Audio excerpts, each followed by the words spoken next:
എവറസ്റ്റിന്റെ മുകളിൽ പോയി നിന്നിട്ട് ചെറിയ സ്വപ്നങ്ങൾ കാണുമ്പോ നിങ്ങള് എന്റെ ജന്മനാളായ പാലക്കാട്ടുമലയിൽ ഇരുന്ന് സ്വപ്നം കാണുന്നതിനേക്കാൾ വലിയ സ്വപ്നങ്ങൾ കാണാൻ ശീലിച്ചിട്ടുണ്ടാവും. ആ സ്വപ്നത്തിന് സ്വാഭാവികമായിട്ടും വലിപ്പം ഉണ്ടാവും. നമ്മുടെ കിണറുകളിൽ ചെറിയ കുളങ്ങളിൽ കിടക്കുന്നതിന് പകരം സമുദ്രത്തിലേക്ക് ഇറങ്ങി നീന്താൻ തുടങ്ങുന്നു.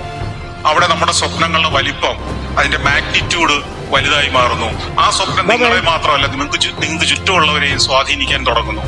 വലിയ സ്വപ്നം കാണണമെങ്കിൽ വലിയ ആംബിയൻസിലേക്ക് നിങ്ങൾ പോകണം. നിങ്ങൾ പെട്രോണാസ് ടവറിന്റെ ചുവട്ടിൽ പോയിരുന്ന് കാണുന്ന സ്വപ്നം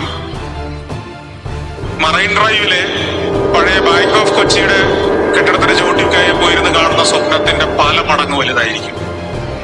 ബുർജ് ഖലീഫയുടെ ചുവട്ടിൽ അതിന്റെ ചുവരുകളിൽ ചാരി നിന്ന് മുകളിലേക്ക് നോക്കിക്കൊണ്ട് കാണുന്ന സ്വപ്നം, അല്ലെങ്കിൽ അതിന്റെ ഏറ്റവും മുകളിലത്തെ ഒബ്സർവേഷൻ ഡെക്കിൽ പോയി നിന്ന് ആ നഗരത്തെ ആകെ കണ്ടുകൊണ്ട് നിങ്ങൾ കാണുന്ന സ്വപ്നം, നിങ്ങൾ ഡ്രീം ചെയ്യുമ്പോൾ നിങ്ങളുടെ ഡ്രീം വലിയൊരു ഡ്രീമായി മാറുന്നത് നിങ്ങൾ തന്നെ അനുഭവിക്കും.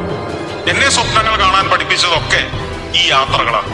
ഈ യാത്രകളിലൂടെ നമ്മളെപ്പോലെ 5.5 അടി പൊക്കവും എന്നേക്കാൾ തൂക്കവും കുറഞ്ഞ കൊച്ചു മനുഷ്യരാണ് ഈ അത്ഭുതങ്ങളെല്ലാം സൃഷ്ടിച്ചു വെച്ചിരിക്കുന്നത് എന്ന് തിരിച്ചറിയുമ്പോൾ എങ്കിൽ പിന്നെ എനിക്കും എന്തുകൊണ്ടായിക്കൂടാ എന്ന തോന്നൽ എനിക്ക് സ്വയം ഉണ്ടാവുന്നു.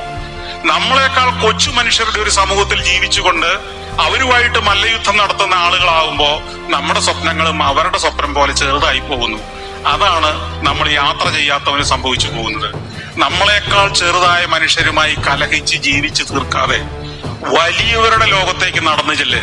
എന്നിട്ട് അവര് കണ്ട വലിയ സ്വപ്നങ്ങളുടെ ഭാഗമാവുക, ആ സ്വപ്നങ്ങളുടെ ഷെയർ ഹോൾഡർ ആവുക. അതിനേക്കാൾ വലിയ സ്വപ്നങ്ങൾ നമുക്കും സാധ്യമാണെന്ന ആത്മവിശ്വാസം വളർത്തുക.